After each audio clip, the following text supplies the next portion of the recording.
नमस्कार दोस्तों, कैसे हो आप सब लोग। आशा करता हूँ बहुत अच्छे होंगे। दोस्तों, मोटो कार इन्फॉर्मेशन में आपका बहुत बहुत स्वागत है। दोस्तों, अभी तक हमने कार की वीडियो बनाई थी और बाइक की भी बनाई थी, लेकिन अब जैसे आप देख रहे हैं कि बारिश का मौसम चल रहा है, तो बारिश के मौसम के लिए एक हमने वीडियो बनाई है कि हम गाड़ी का और बाइक का किस तरह से ध्यान रखें।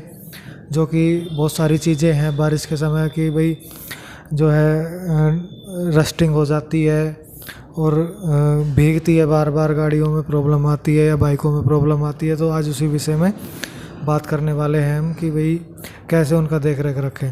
तो दोस्तों, सबसे पहले ही तो हमारी एक बात है कि अधिकतर आपने देखा होगा कि ज़्यादातर बारिश जब होती है और बारिश में बाइक चलाते हैं तो ब्रेक जो हमारे आगे वाले ब्रेक ये वाले और जो पीछे वाले ब्रेक हमारे ये वाले, जब हम ब्रेक लगाते हैं तो चूं चूं की आवाज़ आती है एक बहुत तेज़।